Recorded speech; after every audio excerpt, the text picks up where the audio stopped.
caminhos da América, pelos caminhos da América, Latinoamérica.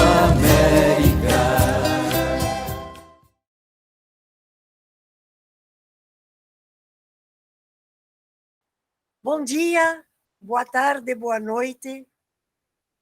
Meu nome é Moema Vieser, sou educadora popular e socióloga. Estou aqui com vocês para mais um programa Latino-Americanizando, da série Com Quem Estamos Juntos. E hoje nós vamos comemorar uma data muito especial que acontece nesse mês de julho, que é o aniversário do nascimento de Simão Bolívar, chamado o Grande Libertador. O programa de hoje é também muito especial porque nos leva a comemorar um ano da entrevista feita por Rejane Menezes com Marcelo Barros, que foi a entrevista que deu a origem ao programa Latino-Americanizando. O monge Marcelo Barros é teólogo macroecumênico, escritor com quase 60 livros publicados, idealizador da comunidade Bremen, doutor honoris causa da Universidade Federal da Paraíba, entre outros, seria muita coisa. E Rejane Menezes é jornalista, comunicadora do Instituto Dom Helder Câmara do Recife, integrante da comunidade Bremen e diretora do programa Caminhando, que é da mesma comunidade. Nós costumamos repetir: não se ama o que não se conhece. Como já trabalhamos em programas anteriores, a integração latino-americana é um tema prioritário para todos nós que queremos viver como cidadãs e cidadãos desse imenso território que é a América Latina, transcendendo as fronteiras que foram traçadas quase todas a partir de violência e de guerras. E nós consideramos que esse programa é uma sementinha a mais nesse imenso plantio de ideias, de conexões, de estudos e de práticas libertadoras. Mas antes de passar a palavra a Marcelo e Rejane, eu gostaria de convidar todas e todos para escutarmos uma canção muito famosa sobre Simão Bolívar, interpretada por dois grupos musicais latino-americanos que são de renome internacional, o Inti Limani e Quilapayún, os dois do Chile. Vamos ouvi-los?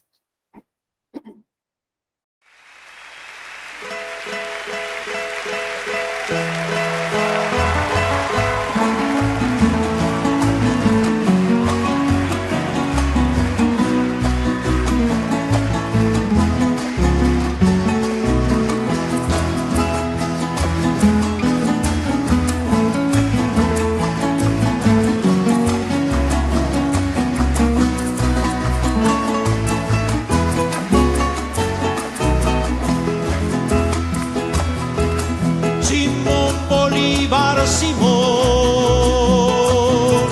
caraqueño americano, el suelo venezolano le dio la fuerza a tu voz.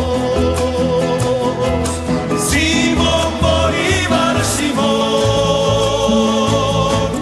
nació de tu Venezuela y por todo el tiempo vuela como candela tu voz, como candela que va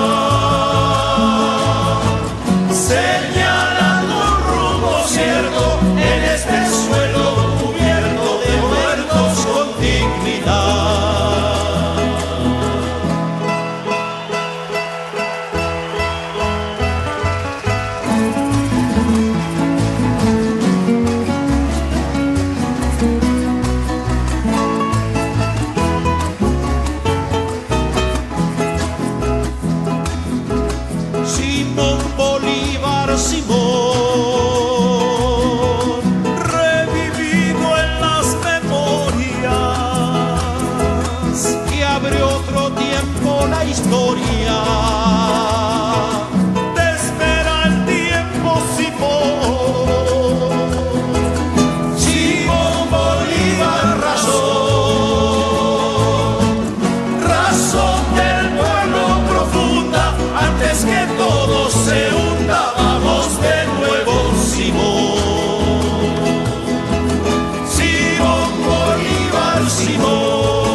Olá, queridos irmãos e irmãs. Estamos mais uma vez juntos, caminhando. E quando a gente fala de caminhando, é bom a gente se reportar à caminhada dos povos latino-americanos, uma caminhada própria, especial. E para os povos de toda a América Latina,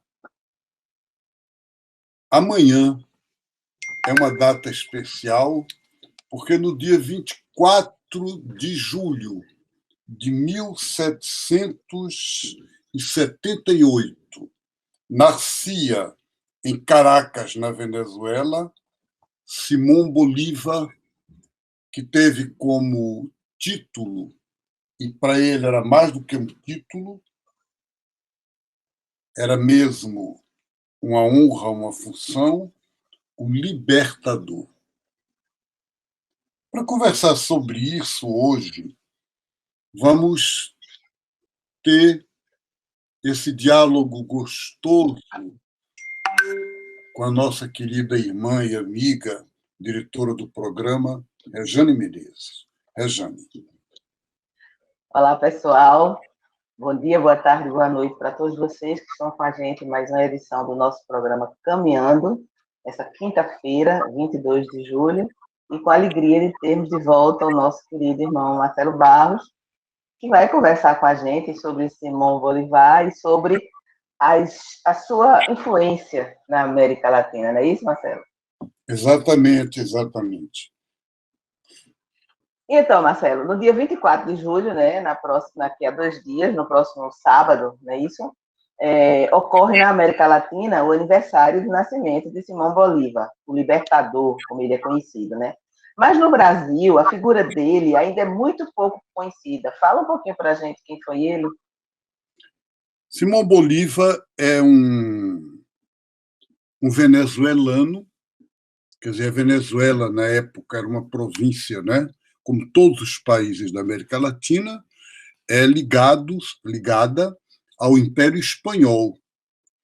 E aí ele era de uma família nobre, uma família de origem espanhola, mas nasceu já na Venezuela, e muito rica, das mais ricas de Caracas. E, como toda família rica da época, a única formação importante, boa, que disse fulano é muito culto, é se formar na Europa. E mandaram o menino, o rapazinho, para estudar na Europa. E na Europa ele teve contato com os grupos intelectuais que tinham acabado de fazer a Revolução Francesa, que estavam lutando pela República na Espanha, grupo de intelectuais que, ligados aos Estados Unidos, que tinha acabado de ficar independente. E ele bebeu aquela... né? Um rapaz de 20 anos, 18, 19, muito inteligente. E quando ele vai a Roma, um dia, das colinas de Roma, ele encontra uma imagem da Virgem Maria. E ele mesmo conta isso sem dizer muito como isso chegou na cabeça dele. Ele se aproximou para fazer uma oração. Mas a única oração que brotou dele foi a seguinte: meu Deus, eu lhe prometo não descansar enquanto não ver a América Latina inteira livre do jugo do Império. E ele decidiu voltar para o país e realmente juntar as pessoas que topassem e começar uma campanha pela independência da Venezuela. Mas só que ele não falava em Venezuela, ele falava numa América Latina grande, que os generais e as pessoas que estavam ao lado dele acabaram dando o nome de Grande Colômbia, em memória de Colombo, memória de Cristóvão Colombo. E essa Grande Colômbia, para ele chamava Nuestra América, ou Pátria Grande. E, bom, Rejane, para contar em poucas palavras, esse menino, com 20 e poucos anos, juntou um exército e lutou e conseguiu libertar Venezuela, Colômbia, Equador, Peru, Chile e Bolívia. E ainda colaborar com a luta pela independência da Argentina. Então, você imagine. E outra coisa, lutava, ele atravessou a Cordilheira dos Andes a pé, cheio de gente pobre nessa luta dessa conquista. E foi a primeira pessoa que fez isso na história da humanidade. Então, ele é comparado com Aníbal, o antigo lá da história, antigo herói, né, das guerras púnicas. Ele é comparado com Alexandre Magno, conquistador do mundo antigo, 300 anos antes de Cristo. Ele é comparado com Júlio César. Só que todos esses caras, mesmo Napoleão, eram conquistadores para si, conquistadores que queriam terra e povos servindo a ele. E ele não. Ele foi um rapaz que nasceu num mundo super rico e morreu tuberculoso e pobre com 40 anos de idade. Quer dizer, ele a conquista dele, as lutas dele eram pelo povo. Imagina, em 1806 a Venezuela se tornou livre. O Brasil só foi tornar-se independente em 1822. Em 1806 ele proclamou a independência da Venezuela. Agora, imagine índios livres e negros livres. A pessoa mais chegada a Simão Bolívar tinha sido uma escrava da mãe dele, que foi mãe de leite dele. E ele a chamava de minha mãe, até ela morrer. Então, para nós é um exemplo muito, muito, muito importante. E na América Latina, principalmente na Venezuela, esse ideal bolivariano, quer dizer, de Bolívar, ele ficou vivo até hoje, mas ele foi principalmente atualizado pelo presidente Hugo Chávez na década de 90.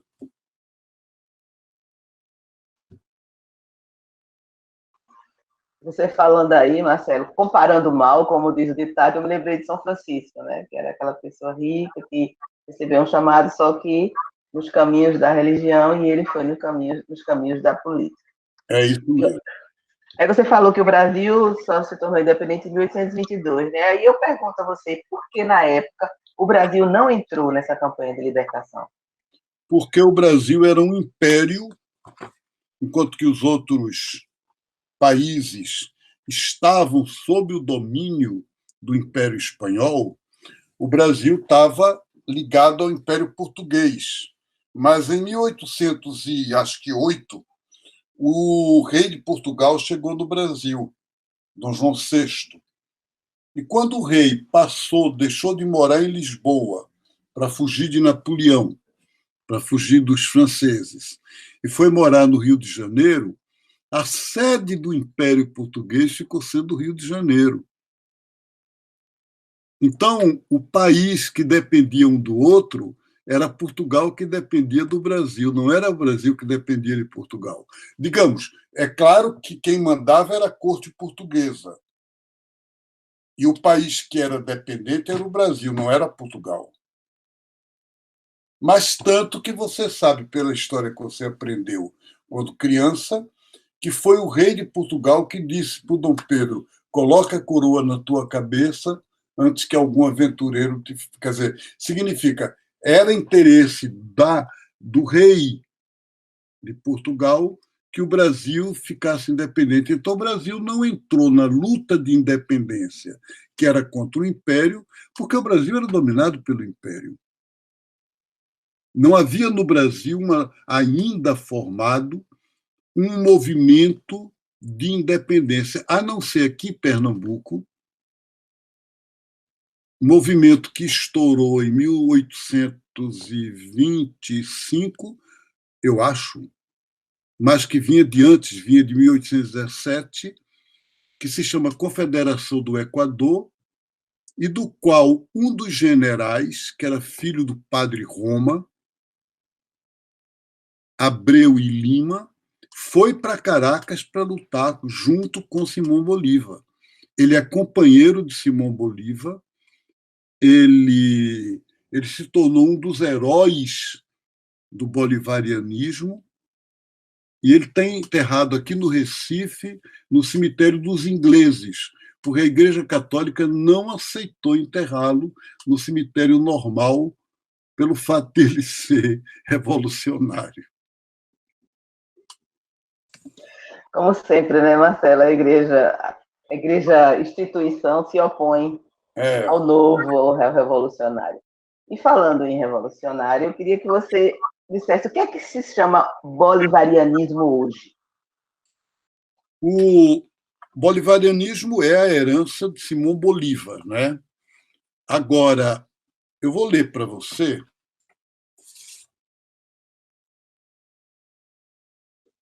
circular número 68 de Roma, 16 de novembro de 1965.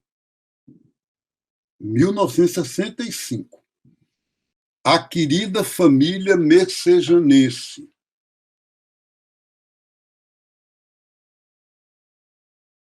Fiquei feliz de encontrar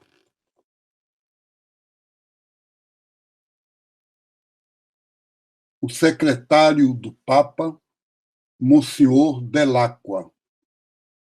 Ele entende e estimula o novo bolivarianismo, no sentido do esforço comum para a independência econômica do continente e articulação sempre maior com o terceiro mundo e abertura para o mundo inteiro. Entende e estimula a cobertura da Igreja a ideia de um mercado comum latino-americano. E aí, assim continua Dom Helder Câmara, numa das circulares dele, do dia 16 de novembro de 1965.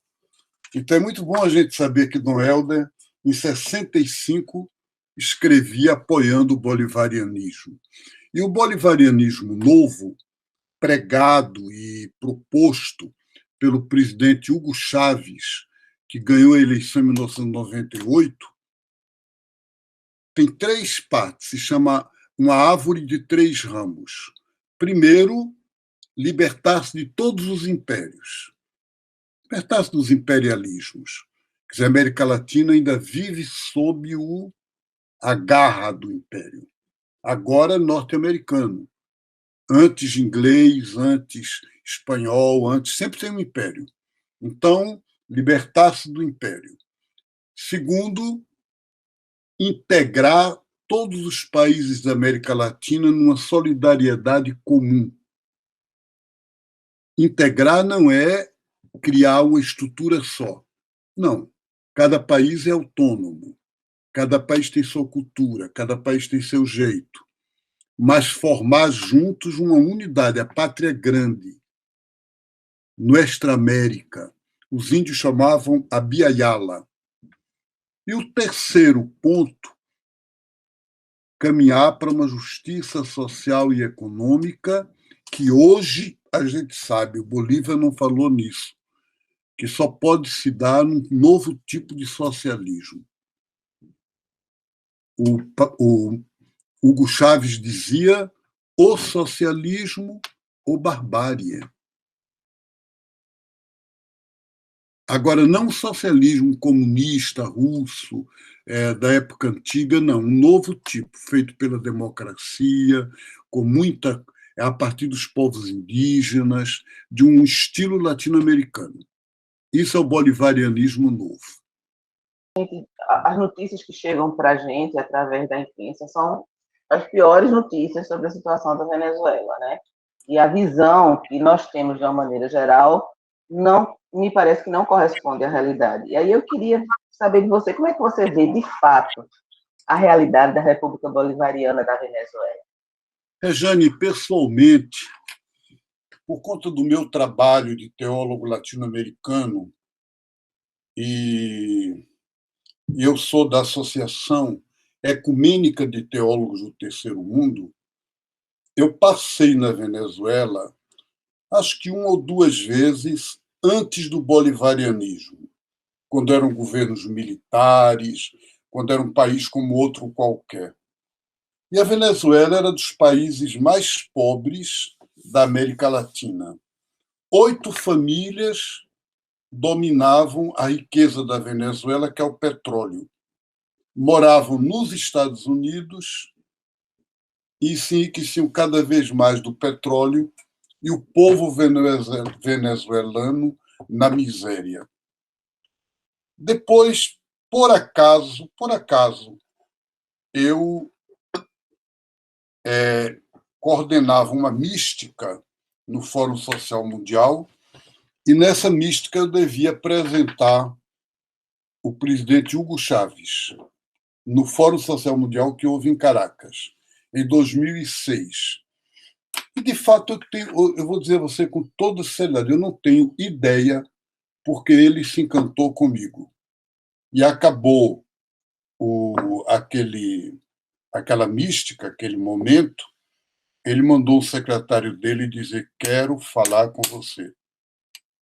E eu, então, fui lá, e a partir desse dia nós nos tornamos amigos. E ele sempre me chamava mi padre pernambucano, como Abreu e Lima.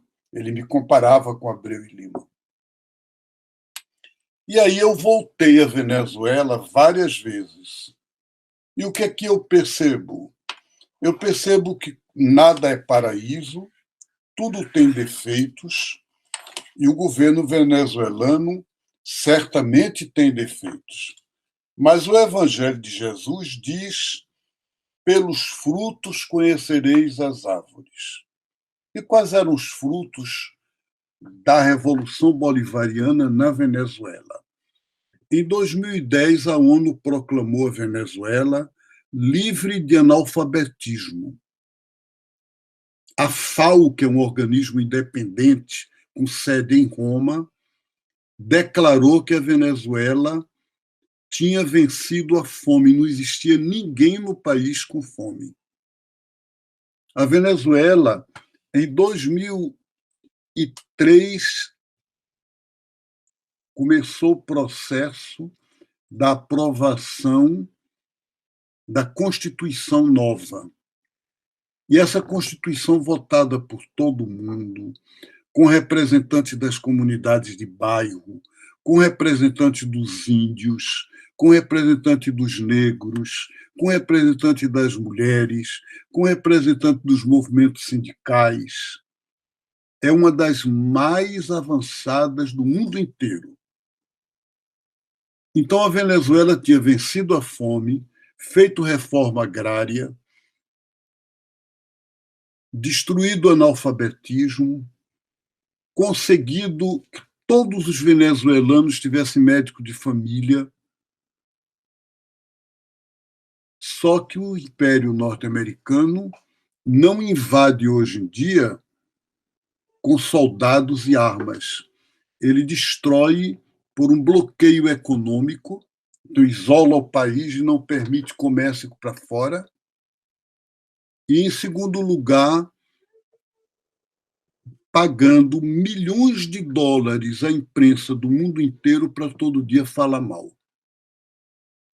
E suscitando e pagando pessoas mercenárias para, dentro do país, criar tumulto, como agora está fazendo com Cuba. Cada um daqueles meninos que vão para a rua protestar recebem dólares. E gente pobre, muitas vezes, nem sabe o que está por trás. Então, no momento atual, a Venezuela está atravessando um período muito difícil, há situações de muita pobreza, há lugares do país com fome, porque o comércio está fechado, o bloqueio americano não permite nenhuma circulação de mercadoria, o governo do país é um governo democrático e não obriga os comerciantes a venderem e não impõe preço. E isso prova que não é uma ditadura, é o contrário, é uma democracia. Mas tem esse lado ruim. Então, o momento atual é muito difícil. Agora, eu vou dizer a você, mesmo com o momento difícil, abra na internet e compare Covid no Brasil, Covid na Venezuela. E você vai ver que a Venezuela vacinou da primeira dose o povo todo, que a Venezuela quase não teve mortes, muitas mortes, teve, mas não teve muitas, e que a Covid na Venezuela está dentro dos limites controlada. Só isso eu acho que já diz muito, né? Agora, claro que nós temos que nos solidarizar com o povo venezuelano. Eu não gosto quando se apresentam dizendo eu sou refugiado. Não, você não é refugiado. No seu país, o governo não lhe perseguiu, e refugiado é quem tem de fugir do país, senão morre. Você é migrante, quer dizer, você estava vivendo mal e atravessou a ponte para vir para cá pensando que aqui você conseguiria viver melhor, é seu direito.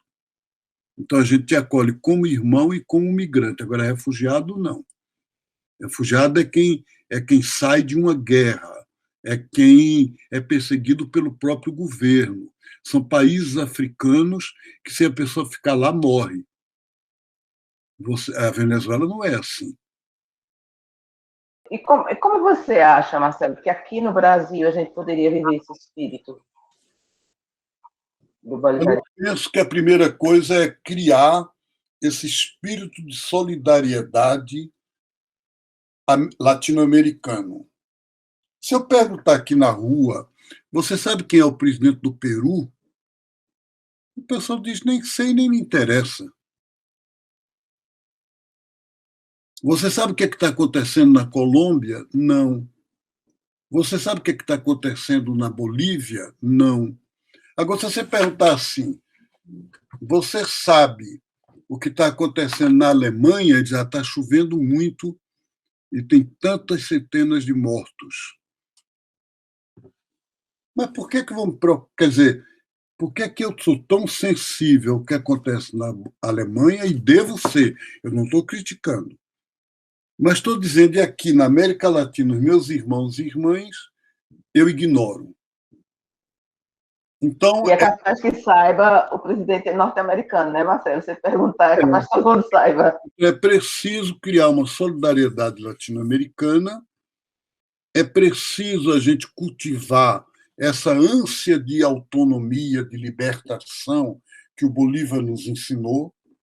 Então, brasileiro que bate continência para a bandeira dos Estados Unidos da América do Norte, tem um presidente que faz isso, entendeu? Então, é preciso ter uma dignidade de liberdade. E aí sim se solidarizar, por exemplo, que beleza que no governo do presidente Lula havia uma solidariedade grande com Paraguai, Uruguai. O presidente Lula soube que na usina de Foz do Iguaçu, o contrato da usina favorecia o Brasil e prejudicava o Paraguai, que é um país pobre. Ele mandou refazer o contrato, iniciativa nossa, brasileira, não foi o Paraguai.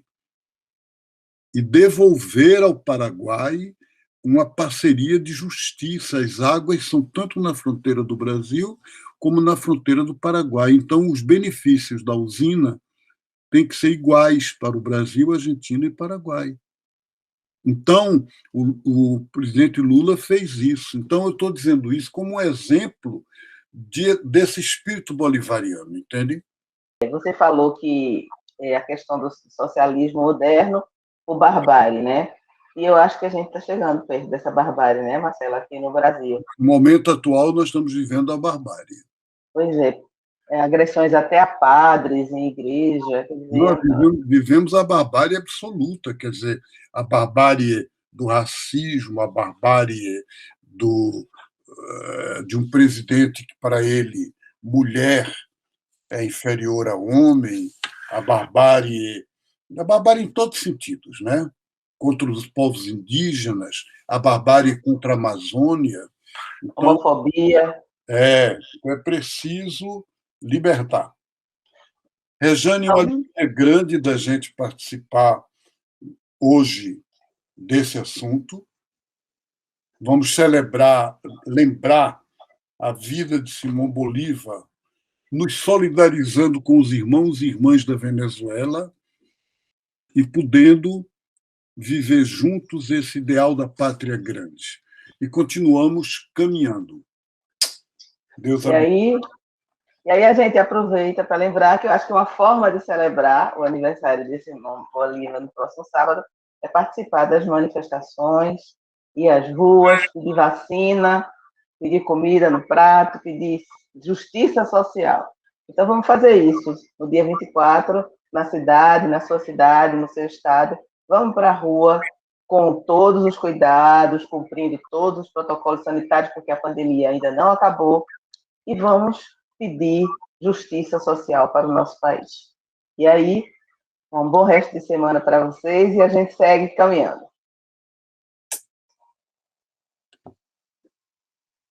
Muitíssimo obrigada por essa aula magna que nos foi propiciada por você, querido irmão Marcelo Barros, nesta brilhante entrevista com Rejane Menezes. Oxalá o nosso programa Latino-Americanizando consiga suscitar em muitas pessoas, coletivos, instituições e organizações o cultivo dos ideais que alimentaram Simão Bolívar na sua busca por uma pátria grande, com todos esses países interconectados num grande território. Muito obrigada a vocês também que nos acompanharam nesse momento. Nos vemos no próximo mês com mais um programa sobre temas que nos podem ajudar a seguir latino-americanizando.